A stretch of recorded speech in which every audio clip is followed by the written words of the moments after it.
Hey, everybody.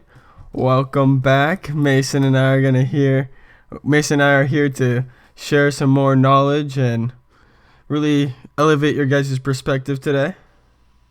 Yeah, I think this one is going to be particularly entertaining. I know that sometimes we do have to buckle down and get some knowledge in the brains, but this one's one of those awesome times where we're going to learn, but we're also going to just enjoy ourselves, I think. It's pretty inspiring. And one of the things that's interesting about focusing on great people is that you get to be inspired, you get to learn, you get to be excited about it. You know what I mean? Yeah, exactly. And it's just, we're going to talk about a great person today, and you'll see the stuff, not necessarily the obstacles, just the ideas he had, the vision he had, and how he pursued his goals and just the great things he accomplished from it. Right. I mean, Nick had a really good point there. I know we're already breaking things down. We probably should get this show more on the road before we start breaking things down. But he said that not really obstacles, and that's really a key here because what is an obstacle? An obstacle is something that holds you back. I mean, a lot of people don't have real obstacles. They just have something that they think is an obstacle. And then, so for this guy, he didn't have real obstacles. No one was actively trying to hold him back. But for most of us, for most of the people here in America, they probably would consider his life to be an obstacle. But it's just not the case. All it is just a different life where you have to overcome a couple of things or just have, the dedication to move forward.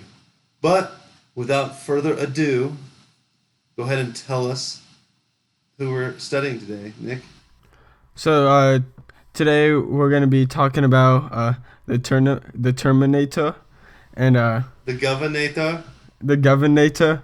Yeah, he was governor of California for a little bit, but yeah. So we're talking about Arnold Schwarzenegger, right? Did I say that right? Schwarzenegger. He did. Yeah. You got about pretty much the same accent as him. Maybe a little worse. Yeah, I wish I had that cool accent. Well, supposedly he can speak perfect English. The only reason why he keeps the accent is because the fans love the accent. Do they? Yeah, they I do. think they. I think they really do. But It's yeah, that interesting. It's interesting. he could speak perfect English if he wanted to. Yeah. But also, guys, just pay attention throughout this episode for the four tenets of freedom, the four pillars of freedom: freedom of finance, freedom of thought, freedom of movement, and freedom of action. I think that Arnold strongly exemplifies each one. It's rare you get to see that them really focus on each one, but here you're going to. I mean, we'll start off with a quote from old Arnie at age 15 years old. Quote, I want to be the best built man in the world. Then I want to go to America and be in movies. I want to be an actor. You know, if that quote is really true, it's interesting to think about because that means that he had the ideas before he went and accomplished these things. What it means is that at 15 years old, Arnold knew what he wanted. And then the more crazy thing is that he went out there and accomplished exactly that. It's crazy. Yeah, exactly. At 15 was when he realized his vision and what he wanted to do with his life. And he was confident in it, so that's just what he went with and he pursued it. Like, could you imagine yourself at 15 saying, this is what I want to do with my life? And then dedicating your life to accomplishing that goal, the goal Well, of I a mean, 15-year-old? it's not even that because a lot of 15-year-olds, a lot of kids have wild dreams. You know what I mean? They have some big goals, some crazy ideas. But usually what happens is they quote unquote grow out of it. And people call that maturity, but is that really maturity or is that just a loss of vision, a loss of that childish imagination because, as Arnie will portray, he he never outgrew his crazy childhood imagination. He actually just made it happen. Yeah, well, a lot of people would say his dream was kind of outrageous and like insane. Like this is post World War II Austria when he's thinking about this. Like just movies are, I guess, more becoming a bigger thing in America. It's a new franchise then, but just being a bodybuilder and then going to America to star in movies, that was that's like an outrageous dream that even if a 15-year-old now had that, people would say, "Oh, that's outrageous." And Right. it's I mean, probably and even more outrageous back then. when you look at where he started, his dad was a police officer in their little town. Can you imagine if your mom heard you say something like that said, "I want to be a world class bodybuilder, I want to be an actor"? What would she say? She might support you, but she might also laugh at you. Like, what do you think his mom said when he said that? I don't know. I don't know. I'd like to think that she supported him, but she may have not. He may have had to, as we talked about in past episodes, he may have had to, respectfully hear what his mom had to say, but also not listen to her negativity. You know how moms can be negative. We all know that. But yeah, so yeah, he was a professional bodybuilder, powerlifter, 38th governor of California for 2 terms, and at one point the highest paid actor in Hollywood. He a little background on his bodybuilding career. He began weight training at 15. He won Mr. Universe title at age 20, and he won Mr. Olympia 7 times. And then after that, once he got into acting, his breakthrough film was Conan the Barbarian in 1982, and then, as we all know, the Terminator series, 84, 91, 2003, and 2015. And then, but it's even more interesting than that because people will look at that and be, wow, look at all that he accomplished. How crazy is that? Like those are, people could dedicate their entire lives to lifting. They can dedicate their entire lives to being a politician. They can dedicate their entire lives to being an actor. But that wasn't it. He still had an entire younger life before he even came to America and started doing those things. He served in the Austrian army on a mandatory service contract back in 1965. And it's actually a funny story because he had already started weightlifting back then, and he actually went AWOL to go to a bodybuilding competition, and a result of it, he spent a week in prison. When you talk about dedication, no one wants to advocate for prison or advocate for breaking the law, but at the same time, what kind of dedication does that show that he was willing to spend a week in prison because he just to go lift, to just go crush the iron? You know what I mean? How many people have been like, dude? His buddies were like, did you really just spend a week in prison to crush the iron?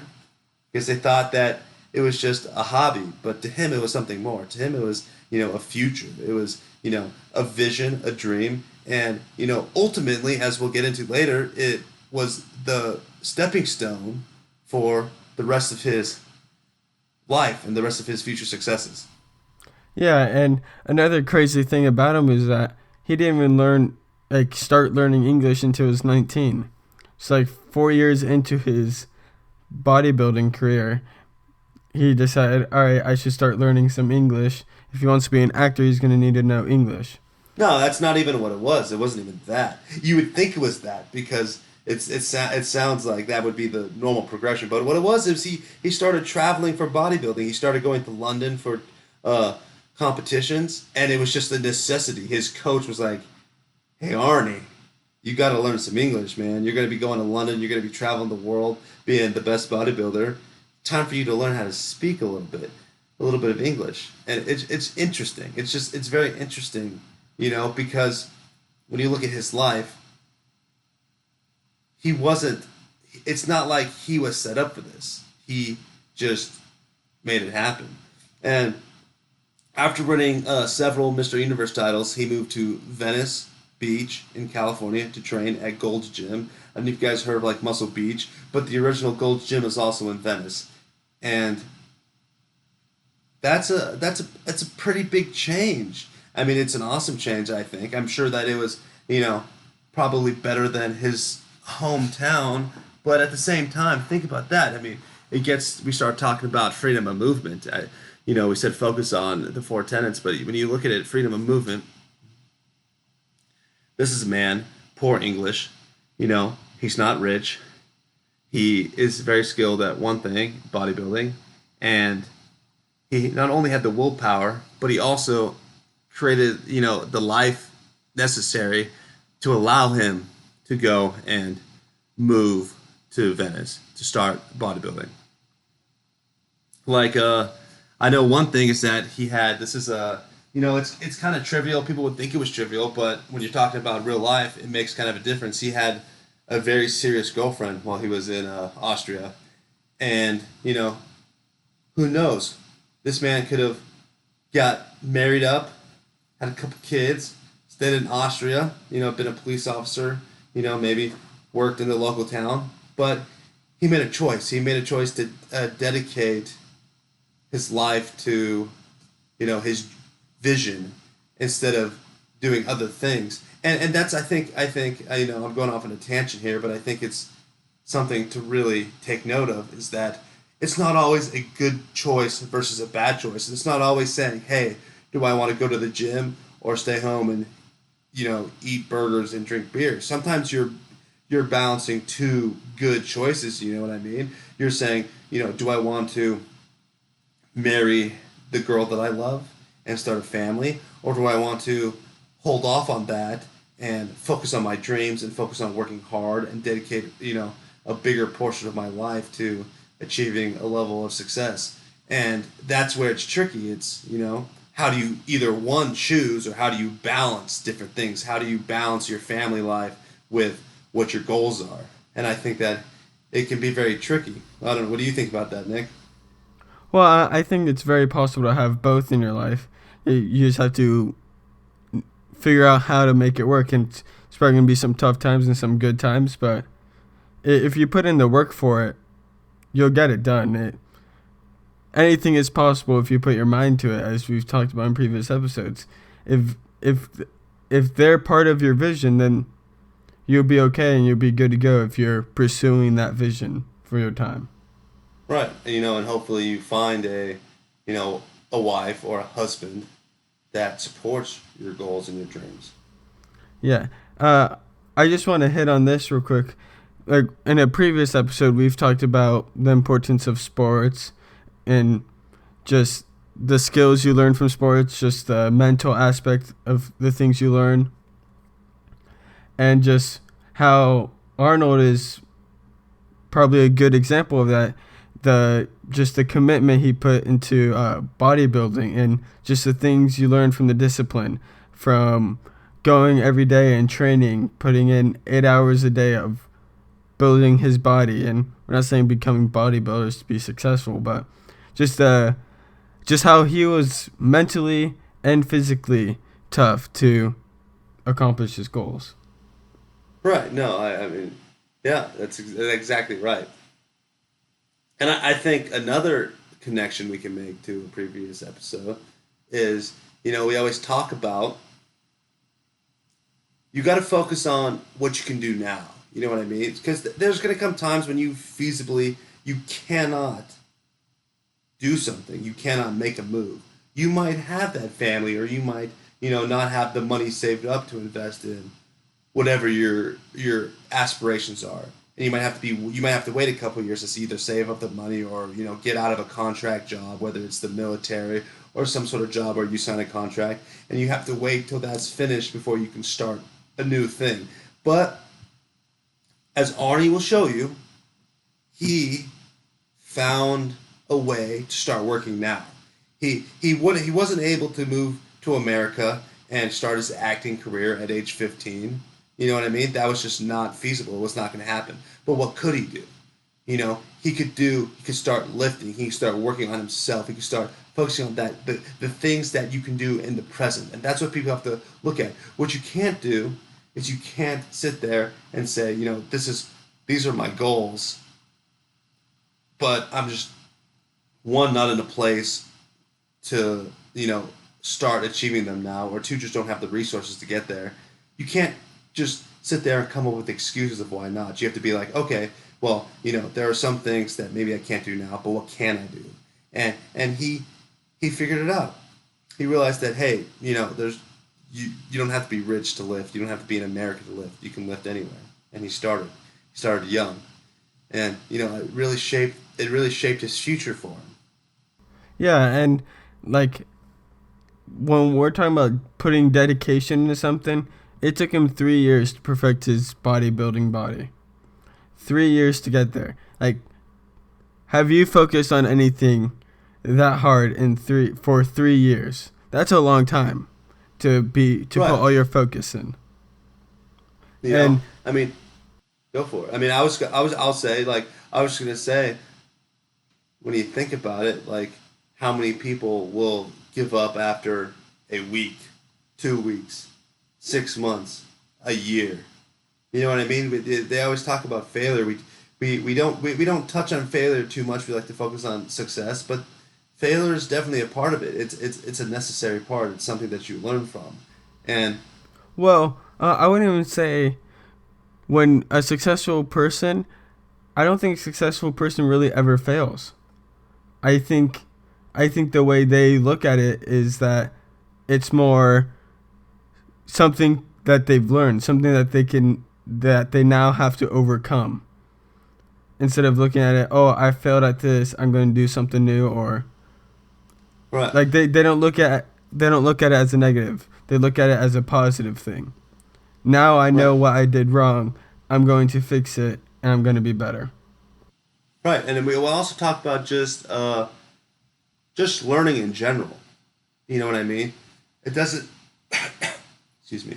But just because you have a certain goal, don't think that you can't just learn everything. You should be trying to learn in all sorts of things. One, just because it's interesting to learn new things, and two, because you never know what's gonna help you. You never know, like, the correlation that's between different things. There's translatable. We talk about in sports. There's translatable skills. Mental toughness, physical toughness, routine, dedication. There's translatable, and Arnold said, another quote by him is, if I had been able to change my body that much, then I know I could also, through the same discipline and determination, change anything else I wanted. I could change my habits, my whole outlook on life. You know what I mean?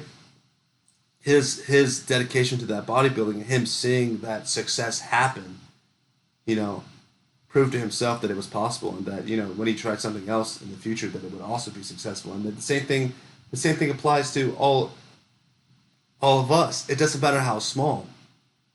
I mean, we talked about it. Clean your room. I mean, it sounds lame, and it is lame, and it doesn't have to be specifically clean your room. But there's something in your life that you could fix, that you could work on, that you could, learn, that can just help you get that feeling of accomplishment, help you get that, build those habits of dedication, of work ethic, and then later on, when you do know what you want to focus on, it'll be easily translatable.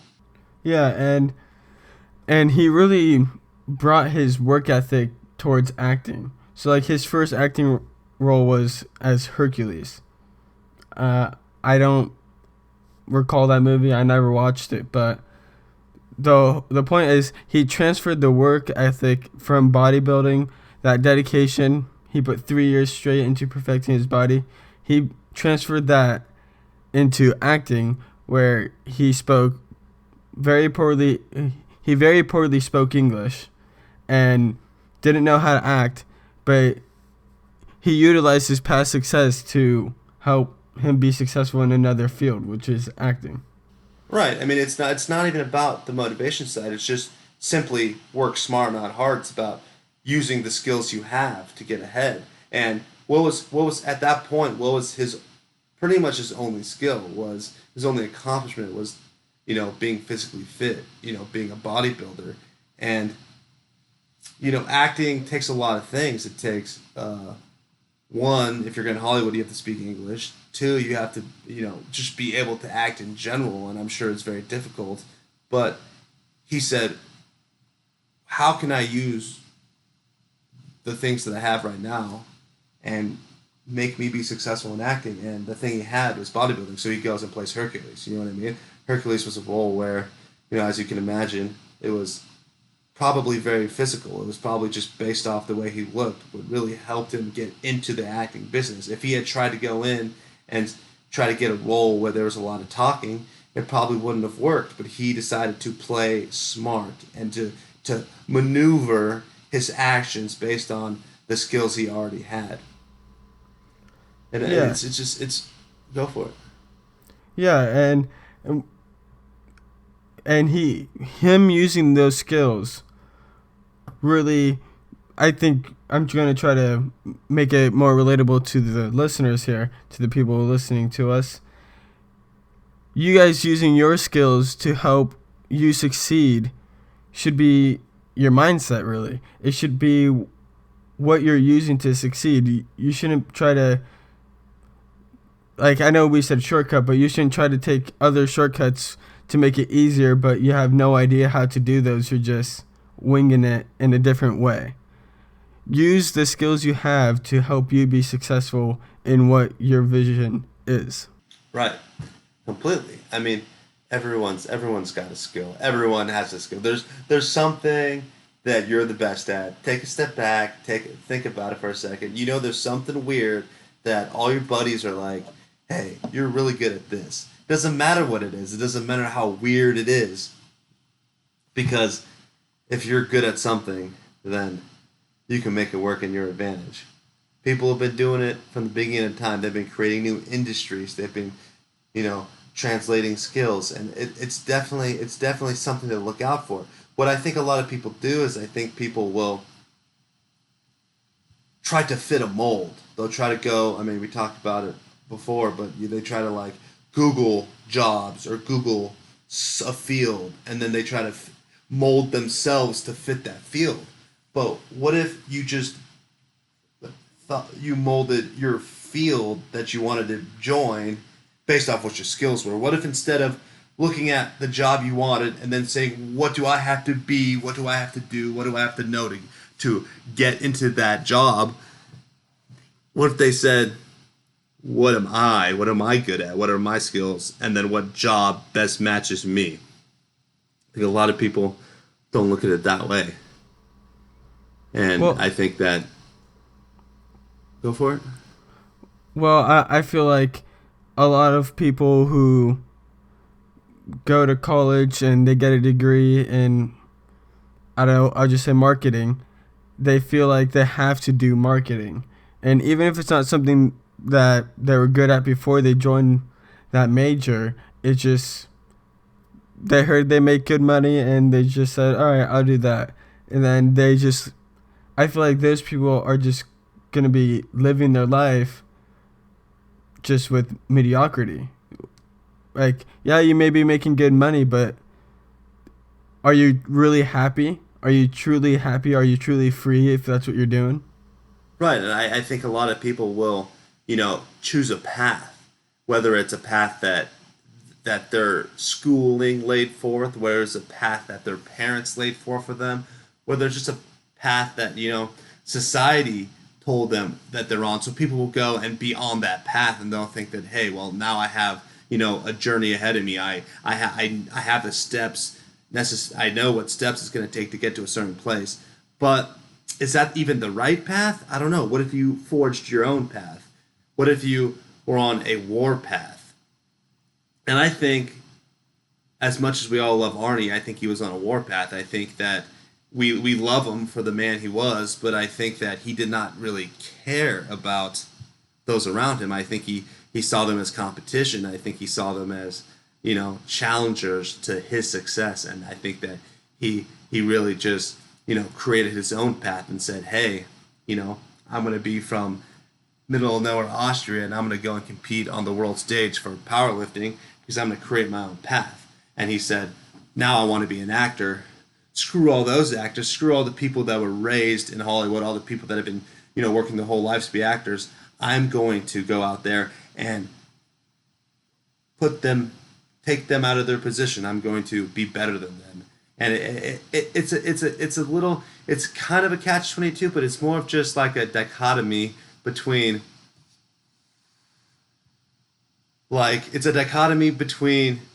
you need to work with people. You want to be a good person, and you need to be a good person. But at the same time, you got to worry about yourself. You got to think about what's best for you, and that's what he did. Is probably was a nice guy. I mean, I don't know him personally, but I'm sure he was a nice guy. I'm sure that he had a lot of friends, and I'm sure people like were really inspired by him. But at the same time, he wasn't going to let someone random hold him back. He wasn't going to let some challenge hold him back.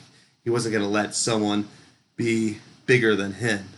He was out there on Muscle Beach, out in the original Gold's Gym, and said, "I'm going to be the biggest. I'm going to be the best." I think a lot of people are intimidated by that. I think a lot of people see that as some sort of negativity that but it's just a fact of nature is that if you're going to be the best, you're going to displace someone else who was previously the best. You know what I mean? If you're going to win, someone's going to lose. And I don't know if it's a negative thing. I don't know if it's a positive thing. It's just the fact of life. And, everyone should work to be the best. Yeah, and he really was the best at everything he did. He was the world's best bodybuilder at one point, and then at another point he became the highest paid actor in Hollywood.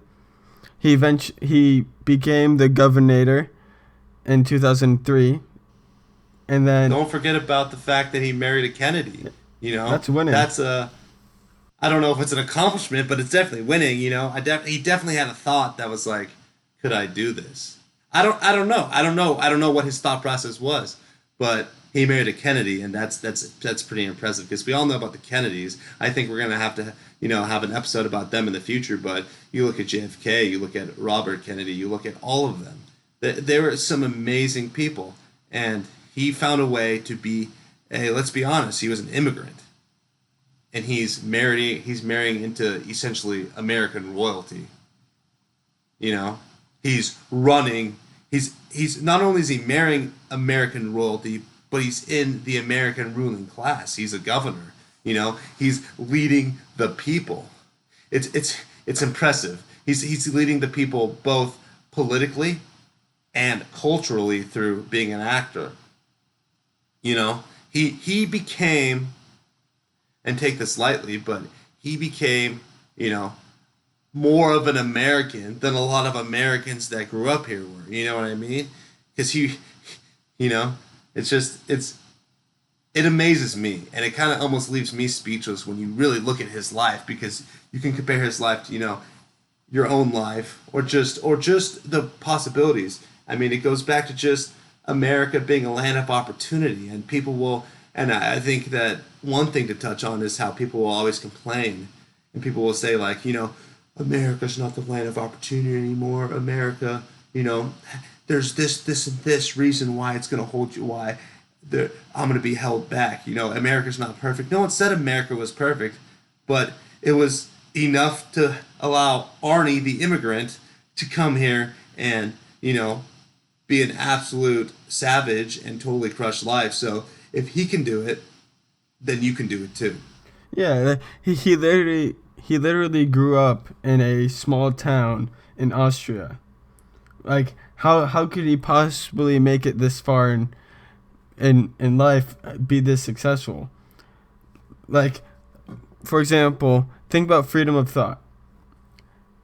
Freedom of thought, when we describe it, is like having the vision, learning a lot of stuff, gaining knowledge, and just believing in what you want to do. And that's literally what he did. He hits that perfectly. He had his vision at age 15, living in a small town in Austria. And all it really took was just the dedication and the effort to succeed and to pursue his dream. Right, but it's amazing that he even came up with that dream. It's amazing that coming from where he grew up, where do you even get the inspiration to dream that big, to have, an exponentially growing potential? Like, I don't even know. Like, do you think that he just was, saw a movie of America? Like, what even gave him that inspiration? I don't know what it was, but something gave him that inspiration, and then something told him that to never stop dreaming big, because he'll make it happen. And I think that it's very relatable And it's a very good learning lesson for us because I know there's someone out there listening to this right now. You love the show, you're inspired, and I think you actually probably believe in what we're saying, and I think you probably, see the connections here. But at the same time, you're thinking that there's some there's something specific about your life. There's something specific about your situation that is going to hold you back to where no matter how inspired you are, no matter how much you believe in what we're saying, that there's just one little reason that you can't make it. And I hate to break it to you, but you're just not that special. You're not that unique case where you just can't make it. I mean, think about it. Today people with no legs can climb Mount Everest. If someone who has no legs can go and climb Mount Everest, if someone who is an immigrant from a foreign land, uneducated and doesn't even speak the language of the people, can move to their land and be part of the ruling class and marry into royalty, you can do it too. I promise you that. It doesn't matter where you're at. It doesn't matter, your beginnings or, the way you've lived your life up to this point, because there's a lot of people out there who, didn't even start being successful until they were in their late 40s, 50s. It's just, there's just no excuse. There's nothing holding you back except your own self, your own mental prison that you put yourself in because for some reason, whether society taught it to you or you taught it to yourself, or maybe even your family taught it to you. It's not always your fault. Maybe your family taught it to you. Maybe it's just a mentality that, your family's always had. But that's just not an excuse because we talked about it. It could be someone else's fault, but it's still your responsibility. It doesn't matter if you grew up at a disadvantage. It's still your responsibility. If you want to make it, if you want to, achieve big things, you're going to have to just forget about where you started and you're going to have to just think about what you can do to make it to that next level. Exactly. And he didn't just have the struggle of living in a foreign land or being raised in a foreign land. He also had other obstacles or struggles in his life. I think in 1971 his brother died in a drunk driving crash. How many people would just be so devastated by that where they would just put their life on complete stop, or it would be a huge setback. And Right, and rightfully so. And I think one of the points here is that you would be rightfully so. If your brother died in an accident, you wouldn't be wrong by, mourning and being, depressed for the rest of your life. People would support you. But at the same time, it's on you to push past it. yeah, and not trying to be insensitive, but it's more about not letting that hold you back, I guess. If you did lose a family member, they wouldn't want you to be held back. They would want you to persevere and to become successful or follow your dreams or be happy. And Right. I mean, yeah, success isn't always pretty.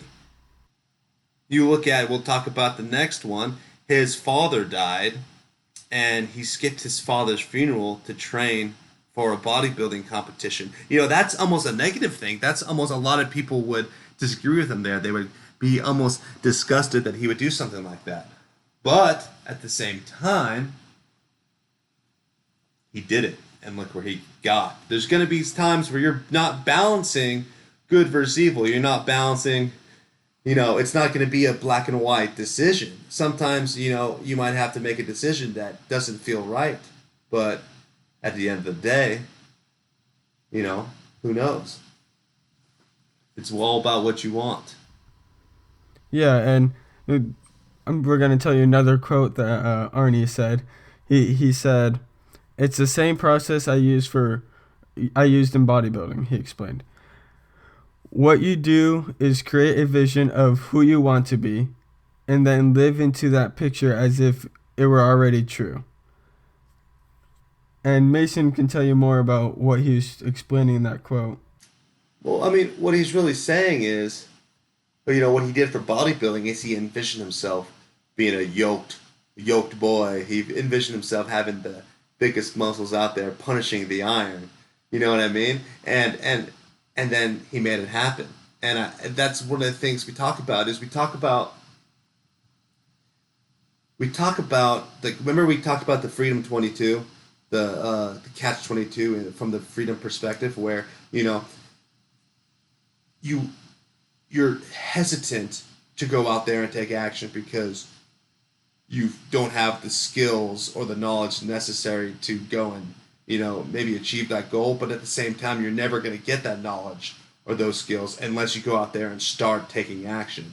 And that's where you learn in the process. And I think that's what he's talking about here is he's just saying, you have to believe you've already accomplished the goal. You have to believe that you're going to be that bodybuilder before you can go and put in the work necessary. You have to believe that you actually are that actor before, so you can have the motivation to go out there and achieve it. That's all he's saying. Is he's saying, don't just think of it as like, there's a 50-50 chance I succeed. Like, what it doesn't matter what the statistics are. What do you believe? Because you're going to have to give 100%. Even if there's only a 10% chance that you succeed, in order to get there, you're going to have to give 100%. So you can't be making excuses. You can't be coming up with reasons why you can't. You have to just believe that you're going to do it. And he did it, and he won. He wanted to win, and he won. And it's just a fact of life. There's winners and there's losers. But it's not that hard to be a winner, if you truly just believe. Yeah, and he really just set big goals. And that's why I want to challenge you guys, to the listeners, or even challenge your friends who don't listen to the show. Shame on you for not having them listen to the show. But set big goals and do everything in your power to achieve those goals. And you may fail at some point, but use that failure to learn from it and continue pursuing your goal. Like, what's the worst that can happen? It takes you 5-10 years to finally reach your goal or to become a millionaire. I don't see anything wrong with that. Do you see anything wrong with that, Mason? No, not at all. Not at all. There's not. I mean, we can go back to the straight math. If you spend 10 years making $50,000 a year, how much money do you have? $500,000. A little bit of quick math to my brain. Sorry for that, guys. But if you make $0 for 10 years because you're just investing all your time and energy into a new idea, and then you make $1 million, how much money do you have? I believe that is exactly 2 times the money that you would have had if you worked a normal job making 50 grand a year. So don't be afraid of failure. Don't be afraid of not succeeding for an extended period of time. It's all an investment, because when you do make that breakthrough, it's all going to be worth it. I mean, how many people really doubted him? That when Arnie was sitting there, not being able to speak English, living in Austria, his buddies said he was crazy. He was crazy, and maybe he is crazy, but maybe crazy is what you need to be. I don't know, because he said that, and he made it happen. I mean, think about it. We keep talking about it, but think about when he grew up back then. There were no cell phones. There was no Rosetta Stone. He didn't take Rosetta Stone English. No, I don't even know how he learned English. He probably just immersed himself in it. He probably just went out on the streets of London during a bodybuilding competition and tried to order himself some street food. And it was probably embarrassing. And I'm sure someone laughed at him and said, "Look at this foreigner." And he said, "Nah, laugh at me all you want right now, but what I'm doing is I'm setting myself up for success." You have to be willing to accept that embarrassment, because at the beginning it's inherently going to be embarrassing, guys. Like, when you first start something new, you're gonna fail at it. You're gonna be bad. It's gonna be embarrassing, and someone's gonna tell you, "Dude, that's embarrassing. Stop." But it takes the time to get better at it, and that's what he did. He said, "It doesn't matter that I can't speak English because I'll learn." And I have to start doing in order to develop those skills. I have to go and start practicing my English if I want to get that skill. You know what I mean? He didn't just there's no way around it. It's all about immersion. Yeah, and do you guys see the connections to the pillars of freedom? The having the vision, having his goals, and then taking the risk, and then no matter what anyone said, he just went for it. I think that was even like our second or third episode, and it's probably one of our most important episodes. Those three things, every successful person we've ever talked about has those three things. And if you can look at your life that way, you could be just as successful, or be not just successful in money, but be successful in your field. If you're a painter, you could be successful just having the vision, taking the risk, and not letting the naysayers hold you back. Right. I mean, those of you that have been with us from the beginning here on Freedom and Power, you're probably starting to see those connections. You're starting to see how all of our episodes are related. One of the things that I challenge you to do is take the 5 for Freedom challenge, listen to 5 episodes and see how they relate, see how they're connected, see how they build on each other.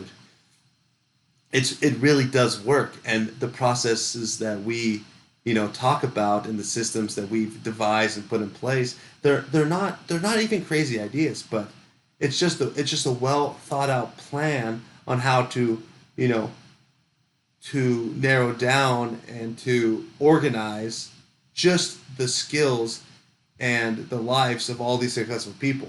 All we're doing is we're breaking it down for you. We're taking someone like Elon Musk, we're taking someone like Arnold Schwarzenegger, we're taking someone like Jeff Bezos, or just entire organizations in general, and we're saying, hey, they're all different, they're all moving in a different direction, but there's something that connects them all. There's something that makes them all similar.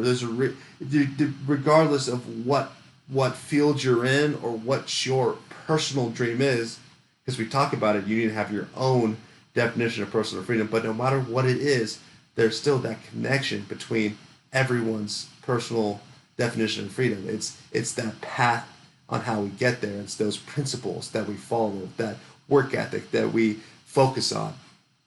And it's just something unifying that we can all, come together and learn from.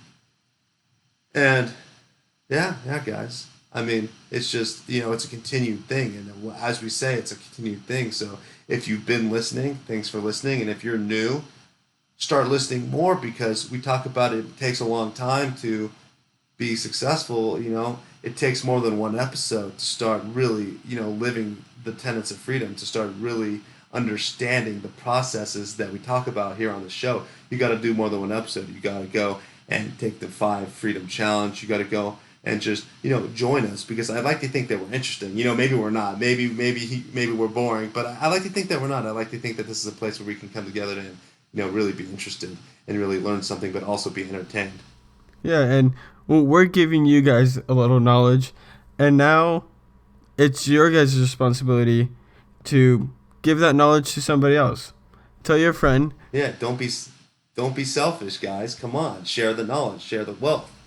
Yeah, and that's all we have for you guys today. Remember, check out our Facebook page, our Twitter page, and our Instagram page. We post a lot of cool stuff on there. Rate us on iTunes, and we'll talk to you guys next week.